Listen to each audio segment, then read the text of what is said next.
যেমন দেন তেমন আবার কেড়েও নেয়। ভালোবাসলে মন থেকে ভালোবাসতে হবে, অন্তর থেকে ভালোবাসতে হবে। যে আমরা যেমন, আমার সন্তান যেমন, আমার গোবিন্দ তেমন আমার বাড়ির একজন সদস্য। নিজের মতো করে ভালোবাসতে হবে। তার একটা সুন্দর প্রমাণ আমি দিচ্ছি, একটু মন দিয়ে শুনুন। মন দিয়ে শুনবেন। আমরা ভগবানকে, বাবা জানি তাই, আমরা ভগবানকে ভালোবাসি চিত্রপট ভেবে বা বিগ্রহ ভেবে, তাই না মা? এটা বিগ্রহ, এটা চিত্রপট, নিজের জন ভেবে নয়। তাই জন্য ভগবানের প্রতি আমাদের হিংসা নেই। কেন? সে তো বিগ্রহ, সে তো নড়তে পারে না, কথা বলতে পারে না। 100টা রসগোল্লা নিয়ে এলে আমরা কি বলি? আরে 100টা রসগোল্লা পুরোটাই গোবিন্দ সেবায় দিয়ে দে। সে তো আর খাবে না, খাবো তো আমরা, কি বাবা? সেই জন্য 100টা রসগোল্লা বাজার থেকে নিয়ে এলে 100টাই আমরা গোবিন্দকে দিয়ে দিই। কেন? সে তো খাবে না। যদি দেখতাম যে বিগ্রহ থেকে বেরিয়ে এসে রসগোল্লা খাচ্ছে, তাহলে কি 100টা দিতাম? তাহলে কিন্তু 2টোর বেশি আর দিতাম না। তার সঙ্গে আমাদের হিংসা শুরু হয়ে যেত। এই তো আমরা পেয়েছো সাধের মানব জন্ম, 84 লক্ষ জনই ভ্রমণ করে এত সুন্দর দেহ, কৃষ্ণ ভজনের দেহ, বিশ্ব ব্রহ্মাণ্ড ভ্রমণ করেছি, তবে এত সুন্দর দেহটা পেয়েছি। কিন্তু সময় চলে গেলে আর পাওয়া যায় না, এটা আমরা সবাই জানি। যা করতে হয় সময় থাকতে করতে হয়, সময় চলে গেলে পাওয়া যায় না। শুনুন তাহলে সুন্দর একটা কথা। ওমা, শ্রীখণ্ড নিবাসী মুকুন্দ দাসের একমাত্র পুত্র, যার নাম রঘুনন্দন, যার পিতা মুকুন্দ দাস, যিনি কবিরাজি করতেন, দাঁড়ে দাঁড়ে কবিরাজি করতেন। মানে আগেকার সময় তো এত মেডিসিন ছিল না। কবিরাজি যারা ছিলেন, কবিরাজ, তাদের ওই গাছগাছড়া দিয়ে জড়িবুটি করে ওষুধ তৈরি হতো। তা এখন গ্রামে একজন অসুস্থ হওয়ায় ওই মুকুন্দ দাসের ডাক পড়েছে, গ্রামে যেতে হবে। শুনুন মা, মন দিয়ে শুনুন, ভক্তি কাকে বলে? একটা কথা আছে না বাবা, যার হয় তার 9 হয়, আর যার হয় না তার 90তেও হয় না। এটা সুন্দর একটি প্রবাদ আছে, এটা অতি বাস্তব কথা। শুনুন, এখন ওই ছোট্ট বালক দেখছে যে বাবা গালে হাত দিয়ে চিন্তা করছে। 12 বছর বয়স তার। বলছে, বাবা কি হয়েছে তোমার? বাবা বলছে, আমি বড় চিন্তায় পড়েছি রে। একা মানুষ কোন দিকে যাব? একদিকে গ্রামে অসুস্থ, আর একদিকে আমার ঘরে গোপীনাথের সেবা, আমি কি করব? বলছে, বাবা তুমি এর জন্য চিন্তা করছো কেন? আমি তো আছি। বলছে, তুই কি আর করবি বল? বলছে, কেন? ওই গ্রামে যে অসুস্থ, তাকে সুস্থ করতে পারবো না এটা ঠিক, কিন্তু তোমার এই গোপীনাথের সেবা, ওটা আমি দিয়ে দেব। তখন বাবা বলছে, বাবা রে, ভগবানের সেবা বললেই কি সেবা দেওয়া যায়? তার সেবা দিতে গেলে অনেক মন্ত্রতন্ত্র জানতে হয়, নিবেদন মন্ত্র, আচমন মন্ত্র, তুই তো কিছু জানিস না বাবা। বলছে, বাবা তোমার মতো মন্ত্র আমি জানি না ঠিকই, কিন্তু আমি যদি তাকে ভালোবেসে খাওয়াই, সে কি খাবে না? সত্য কথা তো মা, আপনার মধ্যে বিদ্যা নেই, বুদ্ধি নেই, জ্ঞান নেই, শিক্ষা নেই, দরকার নেই। যদি আপনার ভক্তি থাকে, ভগবান সবার আগে ভক্তিকে ভালোবাসে। শিক্ষার প্রয়োজন নেই, শুধু ভক্তির দরকার। মুকুন্দ দাস বলছে, কথাটা তো ঠিকই বলেছিস বাবা, ভক্তি যদি থাকে তার আর মন্ত্রের কিবা প্রয়োজন? যা, তুই সেবাটা দিয়ে দে। তবে শোন, রান্না বান্না ঠিক মতো করতে পারিনি, সব কিছু গোছানো আছে, একটু রান্না করে সেবা দিস। ঠিক আছে বাবা, তুমি চিন্তা করো না, তুমি চলে যাও। মুকুন্দ দাস যাবার আগে বলছে, দেখ শোন, আমি যেন গ্রাম থেকে ফিরে এসে প্রসাদ পাই, আমার জন্য প্রসাদটা রেখে দিস, কেমন? বেশ। বাবা চলে গেলেন মা, আর এদিকে ছোট্ট 12 বৎসরের শিশু, সে রান্না বসিয়েছে। জীবনে কখনো রান্না করেনি, আজ সে রান্না করছে। কেন? ভগবানের সেবা হবে। সে কিন্তু জানে না যে গোপীনাথ ভগবান, সে জানে আমি যেমন বাবার সন্তান, ওই গোপীনাথও বাবার একটি সন্তান। ও গোপীনাথ, আজ আমি রান্না করছি তোমার জন্য, একটু কষ্ট করে খেয়ে নেবে। আমি তো কখনো রান্না করিনি। বেশ, কোনো রকমে রান্না করেছে বাবা। রান্না করে পাত্রে নিয়ে মন্দিরে ঢুকেছে। মন্দিরে ঢুকে ডাকছে, গোপীনা, ও গোপীনা। গোপীনাথ তো দাঁড়িয়ে আছে মা, বিগ্রহ হয়ে, বারবার ডাকছে, ও গোপীনা, তাড়াতাড়ি এসে খেয়ে নাও। আজ কিন্তু বাবা ঘরে নেই, আমি রান্না করেছি তোমার জন্য, শিগগির এসো। আসছে না। আমরাও তো সেবা দিয়ে আসে ভগবান, আসছে না। কিন্তু যত সময় সে না আসবে তত সময় ডেকে যাচ্ছে। কি হলো? এসো। কেন দাঁড়িয়ে আছো? এত করে ডাকছি, আমার কি কষ্ট হয় না? এসো না গোপীনা। চারিদিকে তাকিয়ে তাকিয়ে ভাবছি কি ব্যাপার, প্রতিদিন বাবা খেতে দেয় আর গোপীনাথ খেয়ে নেয়, আজ আমি এসেছি বলে খাবে না? হ্যাঁ গোপীনাথ, কেন তুমি আসছো না? তাকিয়ে দেখছে দরজাটা খোলা রয়েছে। ও, বাবা যখন খেতে দেয় দরজা বন্ধ করে খেতে দেয়, আজকে খোলা আছে বলে আসছো না? দাঁড়, দরজাটা বন্ধ করেছে। এবার এসো, শিগগিরই এসো। তাও আসছে না। কি হলো, আসছে না কেন? এত করে ডাকছে, গোপীনাথ, ও গোপীনাথ, এসো না। তুমি যদি না খাও আমার বাবা যে অনেক বকবে আমায়। এসো না, একটু খেয়ে নাও। আমি বুঝতে পেরেছি আজ আমার রান্না ভালো হয়নি, তো তাই তুমি আসছো না। একটু তো কষ্ট করে খেয়ে নাও গোপীনাথ, এসো। আসছে না মা। মনে মনে ভাবছে আসবে না। কি ভেবেছো তুমি, আসবে না? দাঁড়া, ঘর থেকে বেরিয়ে খুঁজে খুঁজে একটা লাঠি জোগাড় করেছে। লাঠি নিয়ে বলছে, গোপীনাথ, আমি যখন না খাই আমার বাবা আমাকে লাঠির বহি দেখিয়ে খাওয়ায়। যদি তুমি ভালো চাও চলে এসো, না হলে লাঠি দিয়ে আমি তোমাকে মেরে মেরে নিয়ে আসবো। আর কি ভগবান থাকতে পারে মা? এমন ভাবে ভক্তি ভরে কেউ যদি ডাকে, তিনি কঠিন হয়ে আর থাকতে পারছে না। মনে মনে চিন্তা করছে, ভক্ত এত ভালোবাসো তুমি আমায় যে আমাকে লাঠির ভয়ে দেখাচ্ছ, আর আমি কি করে থাকবো বলো? এমন ভালোবাসা পেলে কি কেমন করে দূরে থাকবো আমি? এই তো আমি আসছি। বিগ্রহ থেকে সচল মূর্তি ধারণ করেছি, ধারণ করে পাতা আসনে এসে বসেছি। বদনে দিয়ে বলছে, কে করেছে? বলছে আমি। একটু কষ্ট করে খেয়ে নাও গোপীনাথ, কাল বাবা এসে তোমাকে ভালো করে রান্না করে খাও। মনে মনে বলছে, ভগবান ভক্ত তুমি জানো না, তুমি জানো না এতদিন এই সংসারে আছি, কিন্তু এমন করে ভক্তের ভালোবাসা, এই যে মিশ্রিত রন্ধন আমি কখনো পাইনি। আমার ভক্ত যেভাবেই রান্না করুক না কেন, তার মধ্যে যে ভক্তি মেশানো আছে, ভালোবাসা আছে, প্রেম আছে, এই যে কত অমৃত, সে তুমি বুঝবে না ভক্ত।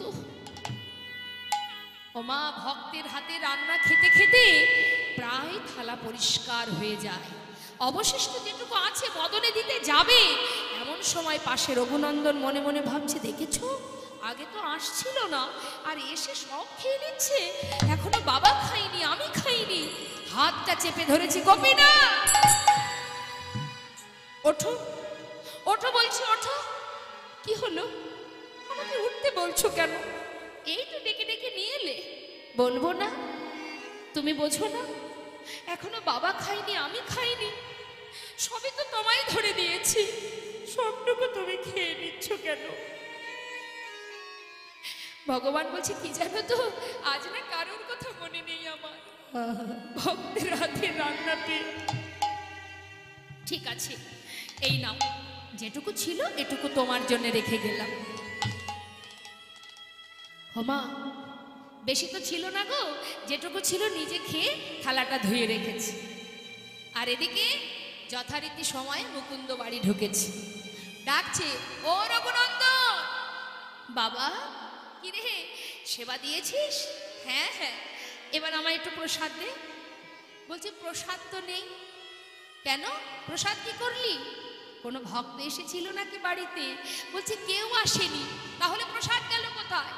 কোথায় আর যাবে, তোমার গোপীনাথই সব খেয়ে নিচ্ছিল। ভাগ্যি সাতটা ধরেছিলাম, তাই আমার জন্য একটু রেখেছিল, সেটুকু আমি খেয়ে নিয়েছি। মুকুন্দ দাস মনে মনে চিন্তা করছি, আমি এতদিন ভগবানের সেবা দিচ্ছি, কোনোদিন সে খায় না, আর আজ আমি ঘরে নেই, আজই খেয়ে নিল। আমার ছেলে সে ওই বিক্রির নামে মিথ্যা কথা বলছে। ছি ছি ছি, আমার ছেলে এমন হয়েছে যে বিক্রির নামে মিথ্যা কথা বলে। কারণ সে তো পাথর, সে তো বলবে না, কারণ সে তো কথা বলতে জানে না। সে তো বলবে না, ও মুকুন্দ, আমি কিন্তু খাইনি, তোমার ছেলে খেয়েছে। একটা প্রবাদ আছে না মা, যার যেমন ভাব তার তেমন লাভ। মনের সন্দেহ মনে রেখে ঠিক তার পরের দিন ছেলেকে পরীক্ষা করার জন্য বলছে, রঘুনন্দন, তুই তো বাবা ভালো সেবা দিতে শিখেছিস, শোন, আমাকে আজও যেতে হবে গ্রামের কাজে, তাই আজ আর তোকে রান্না করতে হবে না। গোপীনাথ নাড়ু খেতে ভালোবাসে, তুই একটু নাড়ু সেবা দিয়ে দিস, ঘরে নাড়ু তৈরি করা আছে। ঠিক আছে? হ্যাঁ হ্যাঁ বাবা, চিন্তা করতে হবে না, তুমি চলে যাও। মুকুন্দ দাস কিন্তু যায়নি মা, কি করেছে, গাছের আড়ালে, মানে মন্দিরের পিছনে গাছের আড়ালে দেয়ালে কান পেতে বসে আছে। কেন না, আজ তিনি শুনবে যে আমার পুত্র সে যখন ভোগ নিবেদন করতে যাবে মন্দিরে, সেখানে আর কারোর কণ্ঠ শোনা যায় কিনা। এদিকে নাড়ু পাত্রে সাজিয়ে মন্দিরে ঢুকে ডাকছে, গোপীনাথ, ও গোপীনাথ, কাল এসেছিলাম, চিনতে পারছো আমায়? আজ কিন্তু আর ডাকবো না, তাড়াতাড়ি এসে খেয়ে নাও। ভগবান মনে মনে বলছে, ভক্ত, যদি কোনো ভক্ত ডাকার মতো আমাকে একবার ডাকতে পারে, আর তার সেই ডাক যদি আমার কর্ণে পৌঁছায়, সে সারা জীবন যদি আমাকে নাও ডাকে, আমি জনম জনম তাকে ভুলি না। নিতাই গৌর হরিব, আর তোমাকে ডাকতে হবে না, আমি চলে এসেছি। পাতা আসনে এসে বসে বলছে, কে করেছে নাড়ু? বলছে, আমার বাবা। তুমি নাকি নাড়ু খেতে ভালোবাসো। মনে মনে ভাবছে, বাবাই করুক আর যেই করুক, সন্তানের ভক্তের হাতের ছোঁয়া তো লেগে আছে, বদনে দিয়েছে মা। আর পাশে দাঁড়িয়ে রঘুনন্দন চিন্তা করছে, কালকের মতো দাঁড়িয়ে থাকবো, আজও আবার একটু একটু করে সব খেয়ে নিই, আজ আর তা হতে দেব না। আজ ও খাবে, আমি আমার ভাগেরটা খাবো। এই ভেবে পাত্র থেকে একটা নাড়ু তুলে নিয়েছি, তুলে নিয়ে বদনে দিয়েছি। অর্ধেক খেয়েছে, ভালো লেগেছে, আর যেই ভালো লেগেছে বাকি অর্ধেকটা গোপীনাথের মুখের কাছে ধরেছে। খেয়ে দেখো কত সুন্দর হয়েছে। ভগবান অঝর নয়নে বাড়ি বরিশন করছে। এ কেমন ভালোবাসা, কেমন ভক্তি। বদনের এঁঠো নাড়ু, সেটা দিতে এতটুকু দ্বিধা হচ্ছে না তার। ভগবানের চোখে জল দেখে রঘুনন্দন বলছে, গোপীনাথ, কেঁদো না, আমি আমার এঁঠো তোমাকে দিয়েছি, তাই কাঁদছো তুমি? কি জানো, ভালোবেসে তোমায় খাওয়াচ্ছিলাম, আমার ভালো লেগেছে তাই, আর দেব না, তুমি কেঁদো না। ভগবান বলছে, আমি সেজন্য কাঁদছি রে গোপীনাথ। রঘুনন্দন, আমি কাঁদছি কেন জানো? তুমি যদি তোমার এঁঠো নাড়ু আমায় দিতে পারো, আমার এই প্রসাদী নাড়ু আমি কি তোমাকে খাওয়াতে পারি? রঘুনন্দন বলছে, নিশ্চয়, তাহলে তুমি আমাকে খাওয়াও আর আমি তোমাকে খাওয়াই। এই বলে ভগবান তার প্রসাদী নাড়ু দিচ্ছেন ভক্তের বদনে, আর ভক্ত তার এঁঠো নাড়ু দিচ্ছেন ভগবানের বদনে। ভক্ত ভগবানের মধুর মিলন, মধুর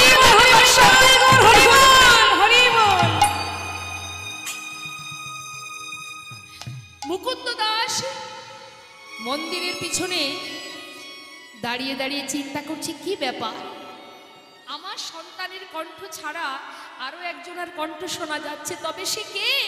ছুটে এসে মুষ্টাক হাতে দরজা খুলেছে। খুলে দেখছে যে এতদিন গোবিন্দের হাতে ছিল বাঁশি, আজ অর্ধনাড়ু অবস্থায় দাঁড়িয়ে আছে বিগ্রহ গোপীনাথ। যখনই হাতে নাড়ু দেখেছে আর কি দূরে থাকতে পারে মা, মুকুন্দ দাস ছুটে এসে সন্তানকে বুকের মধ্যে জড়িয়ে ধরে আছাড় খেয়ে পড়েছে। রঘুনন্দন, এতদিন আমি ভালোবেসেছি পাথরের বিগ্রহ ভেবে, আর তুই ভালোবেসেছিস আপন জন ভেবে। তাই তার দেখা তুই পেলি, আমি পেলাম না। আমার বুকের মাঝে আয় বাবা, তোর মতো সন্তানকে পেয়ে আমার মানব জন্ম আমি ধন্য করি। হায় আমার বুকে আয়, তোর মতো ভক্ত সন্তানে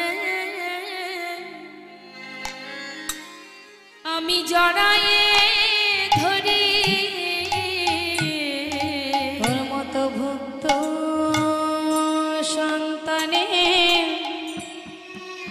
আমি জড়ায়ে জড়ায়ে ধরি। আমার মানব জন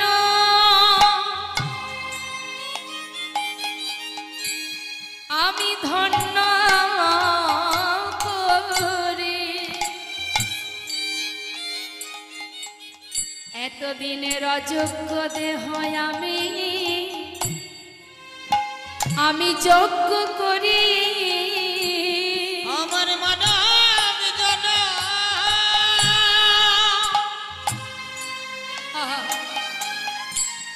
ওগো মানব জন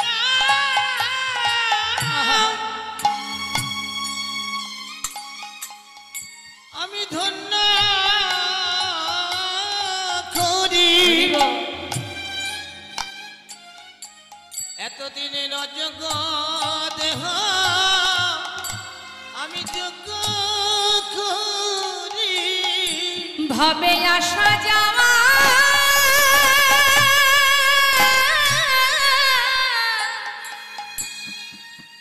আসা যাওয়া আমি সার্থক করি। আয় বাবা, তোর মতো ভক্ত সন্তানে আমি জড়ায়ে ধরি। ভবে আসা যাওয়া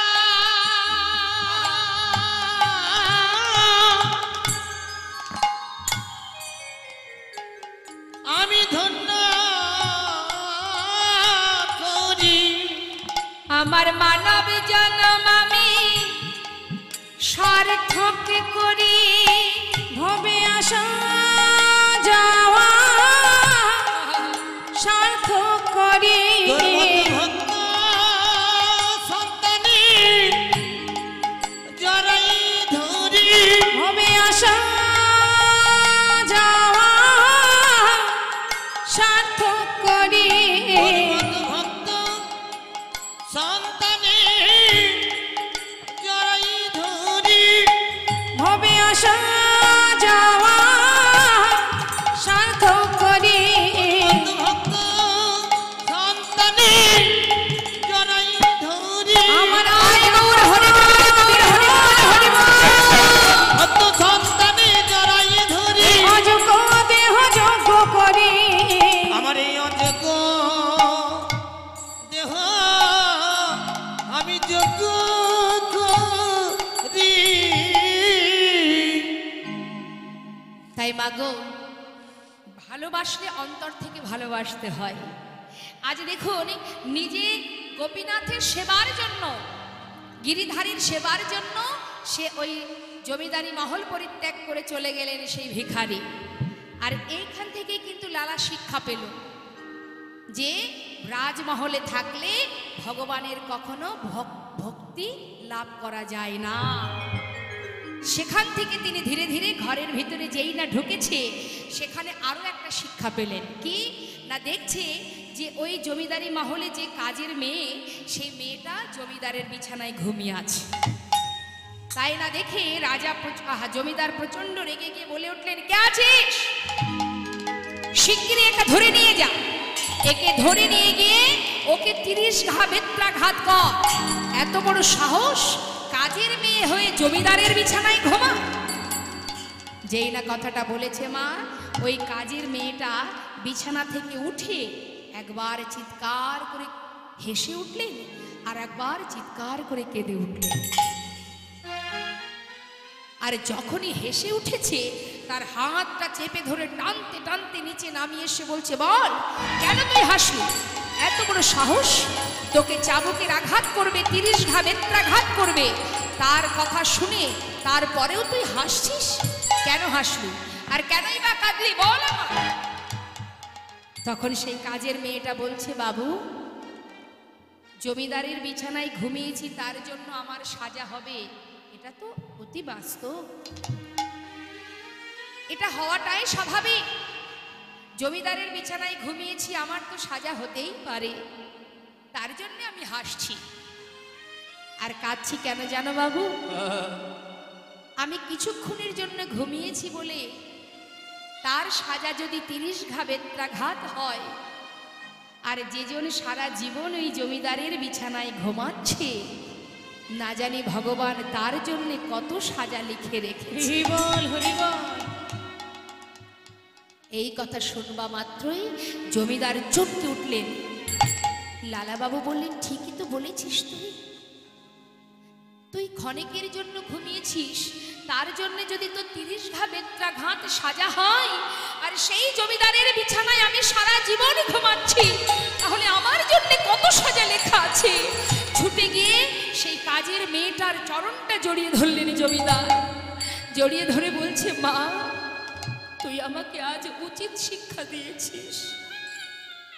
আজ আমি তোর সামনে দাঁড়িয়ে কথা দিচ্ছি রে, আরে ঘুমাবো না পালঙ্কেতে, এই করিলাম ঘুমাবো না, আর ঘুমাবো না পালঙ্কেতে, করিলাম এই দেহেতে এ প্রাণ আমার থাকবে যতক্ষণ, দেহেতে প্রাণ আমার থাকবে যতক্ষণ। আরে ঘুমাবো না পালঙ্কেতে, ঘুমাবো না পালঙ্কেতে, আর ঘুমাবো না পালঙ্কেতে, এই পণ করিলাম আমি, আর ঘুমাবো না পালঙ্কে, এই পণ করিলাম আমি, ঘুমাবো না পালঙ্কেতে, এই দেহে প্রাণ আমার থাকবে যতক্ষণ। এই দেহেতে প্রাণ আমার থাকবে যতক্ষণ। এখান থেকে বাবু, লালা বাবু আবারও শিক্ষা পেলেন মা। শিক্ষা পেয়ে সংসারের মধ্যে দিন কাটতে কাটতে হঠাৎ তিনি চললেন পালকি চড়ে জমিদারি মহল রাজ্য পরিদর্শনে। যখন পালকি চড়ে রাজ্য পরিদর্শনে যাচ্ছেন মা, লালা বাবু গোটা রাজ্য পরিদর্শন করে বেলি অবসানকালে ফিরে আসছে। জয়নিতাই, বেলি অবসানকাল মানে সন্ধ্যা আগত। ঠিক সেই সময় পালকি চড়ে ফিরে আসছে, এমন সময় একজন রজককন্যা, মানে যারা ধোপা কাপড় কাচে, আগেকার সময় তো এত ডিটারজেন্ট পাউডার ছিল না, আগেকার সময়ে ওই কলার খোলাকে, কলার পাতাকে শুকিয়ে সেটাকে পুড়িয়ে যে ছাই হতো, সেটা দিয়েই কাপড় সিদ্ধ করা হতো। তাই সেই ধোপার মেয়ে মানে রজককন্যা চিৎকার করে বলছে, বাবু গো। তখন কিন্তু লালা বাবু পালকিতে করে ফিরছে মা তার রাজমহলে, জমিদারি মহলে। আর সেই সময় তিনি যেন একটা প্রতিধ্বনি শুনছে, বাবু গো, বেলা যায়, বাসনায় আগুন দাও। চিৎকার করে বলছে, বাবু গো, বেলা যায়, বাসনায় আগুন দাও। আর লালা কি শুনছে, বাবু গো, বেলা যায়, বাসনায় আগুন দাও। বাসনায় আগুন দাও মানে কলার বাসনা, আর লালা শুনছে বাসনায় আগুন দাও। তোমার জীবনে বেলা বয়ে যায়, তুমি বাসনায় আগুন দাও। শুনছি একটা প্রতিধ্বনি, বেলা যায়।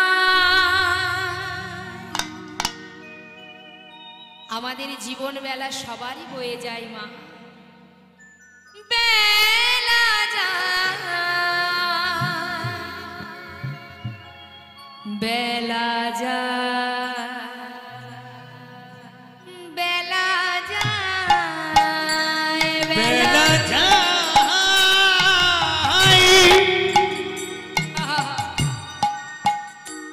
বেলা যায়, হরি বল হরি বল। বেলা যায়, বেলা যায়, বেলা যায়,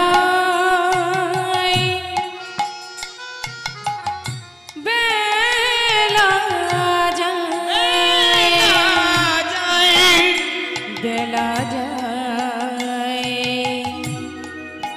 বেলা যায়,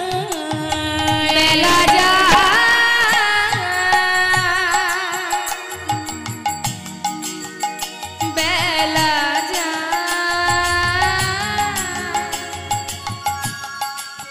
বেলা যায়,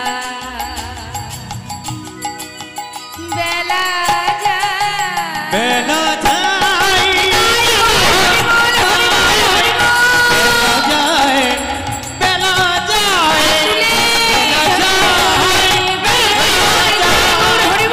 বেলা যায়, বেলা যায়। পালকি থামাতে বললেন, তোরা একটু পালকিটা থামা, আমাকে একটু নামিয়ে দে তো। কে বলছে এমন কথা? পালকি থেকে নেমে দেখছে এক রজক কন্যা, ভয়ে জড়সড় হয়ে জমিদারকে দেখে বলছে, বাবু আমি তো আপনাকে কিছু বলিনি, আমি আমার পিতাকে বলেছি। বলছে, মা তুই আমাকে বলেছিস রে, আমাকে বলেছিস, সত্য কথাই বলেছিস। আমাদের জীবন বেলা বয়ে যায় মা, তুই আবার বল, আবার বল। সত্যি বেলা বয়ে যায়। ছুটতে ছুটতে লালা ঘরে ফিরছে মা। ঘরে ফিরে এসে তার পালিতা কন্যা সুমতিকে বলছে, মা আমাকে একটু সাজিয়ে দে তো। কোথায় যাবে তুমি বাবা? শোন, এই সংসারে আমি আর থাকবো না। কেন জানি না, ওই বৃন্দাবন বারবার আমাকে টানছে। আমাকে মুক্তি দে মা তোরা, আমি চলে যাই। এই জমিদারিতে আমি আর থাকতে চাই না, আমি চলে যাব। আমি যাব রে, যাব আমি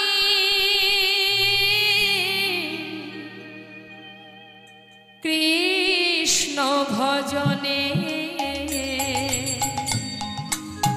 ওরে যাব আমি মধুর বৃন্দাবনে। আমি যাব রে,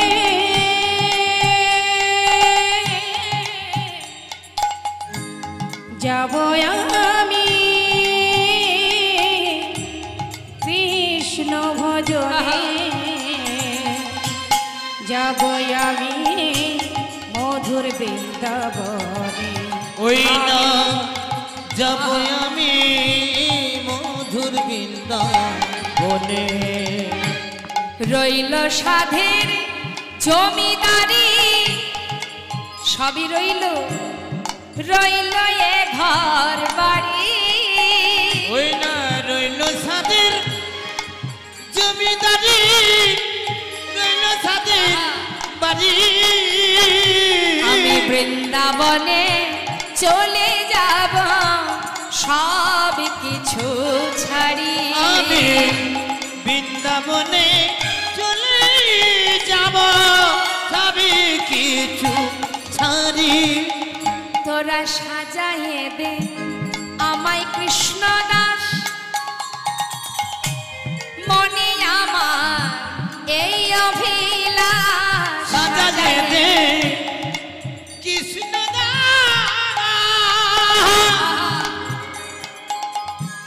মনে আমার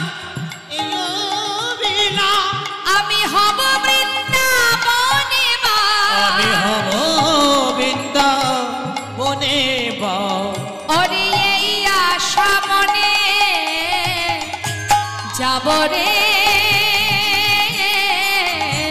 যাব হরি বল নাই গৌর হরি বল গৌর হরি বল কৃষ্ণ ভজনে ওই না যাব আমি মধুর বৃন্দাবনে দেখো যাব যাব আমি